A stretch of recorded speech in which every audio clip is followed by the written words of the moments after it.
Question 1. Is there any value, coherence, explanatory value, pastoral value in a degrees of reality, degrees of perfection doctrine, which Descartes relies in his argument for God? Descartes' ideas about creation and reality, specifically relating to God, have been challenged all throughout history, and my initial reaction to his statements about reality and God is one of conflict.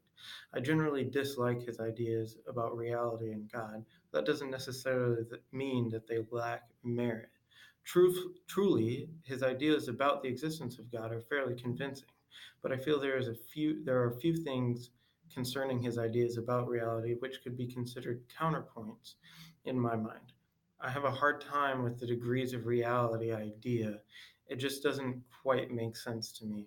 Reality seems like something that either uh, is or isn't. It doesn't seem that there are varying degrees of it throughout the world. Um, Things can't be somewhat real or mostly real. They're either real or they aren't real. Um, and so this his idea of degrees of reality or degrees of perfection kind of rubs me the wrong way. Um, I've often thought that you could substitute his the words reality with the image of God, but even then that doesn't alleviate the issue at hand.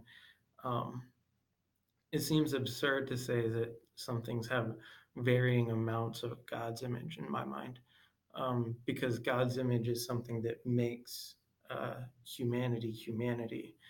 Um, and so I just find there's something unsettling about degrees of reality. But I think there is some merit in his argument for God that um, we as humans have some kind of understanding of something that is vastly beyond anything that we could conceive of on our own. And so, and that would be a God that is all powerful, all good, all knowing, omnipresent. Um, these things are infinite in time and nature. These things are outside of our understanding as humans, but yet we still have some sort of um, grasp at what they could mean. Um, and so that suggests that this idea has been given to us by something outside of ourselves. And I find that argument to be relatively convincing, um, if for no other reason than it is unreasonable to think that humanity could come up with um, the idea of something which is so far beyond um, anything that we could be or could even imagine. Um, and so while I think the degrees of reality um, tends to rub me the wrong way, I think that um, it doesn't necessarily fall apart when it comes to his argument for God. Um, On to the second question. What is Spinoza's theory of blessedness, namely the intellectual love of God? So I want to start off by saying that I like reading Spinoza a lot more than I like reading Descartes. And I think that Spinoza's ideas about blessedness are really positive, and if more people would adopt these ideas of blessedness, I think that Christianity at least would be um, much more convincing as a whole. Um, Spinoza makes a real point to say that blessedness is entirely an internal thing. A lot of times people tend to compare themselves to others. But Spinoza says that if you do that with blessedness, um, it no longer becomes blessed or righteous, but instead comes from um, a place of envy and a bad heart. He actually says the true happiness and blessedness of each person consists only in the enjoyment of the good, but not in the self-congratulatory sense that the good he is enjoying isn't available to someone else. The pleasure he gets from such comparisons arises from envy and a bad heart, unless it's mere childishness. Um, but that doesn't quite explain what he actually thinks blessedness is. Uh, Spinoza's ideas of blessedness can be kind of compressed into four main things: um, God's guidance, God's aid, God's choice, and God's fortune. And these four ideas can be bestowed on people's in varying amounts and in varying manners. But to explain what he means by that, he says God's guidance means the fixed and unchangeable order of nature or the connection of natural things. The power of all natural things is nothing but the power of God, through which everything that happens is made to happen. And of course, a man is just a part of nature.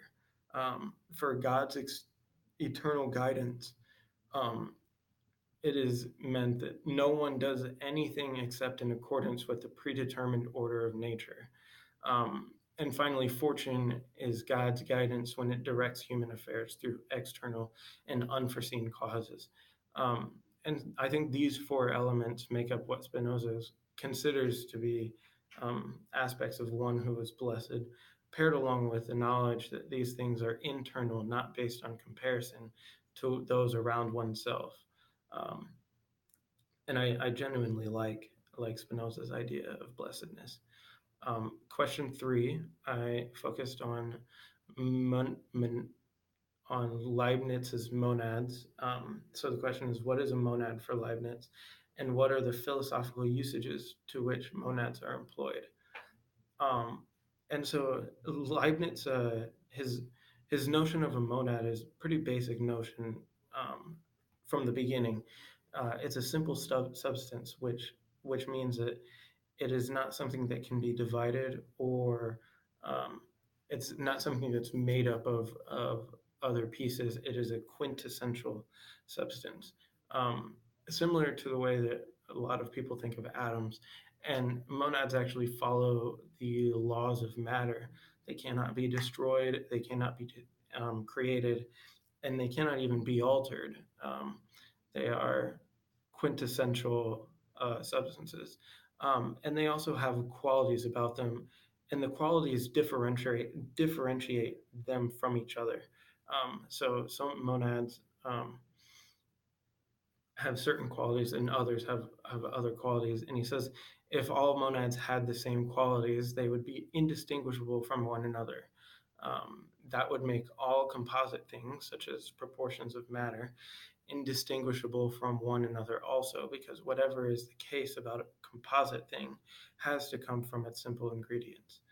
Um, Monads are responsible for perception. Leibniz pushes back on the Cartesian ideals here by suggesting that there is value in perception.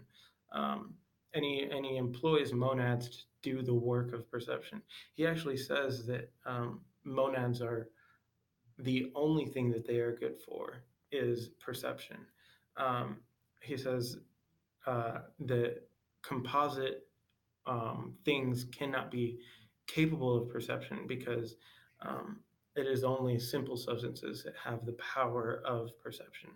Um, so, how does he use these monads, which are basically perceptive atoms? Leibniz is using monads to cement a substance dualistic view of the world and how it works um, by by taking the role of perception out of the organism. It allows the organism to remain a mechanical being that just is fueled by desires, leaving the rationality and um, the perception to the monadal organism outside of the physical organism. And so the monad really just serves as a way to cement this dualistic view of humanity. Um, and so that's all that I have for you, Chris. And that's the end of my midterm. Thank you.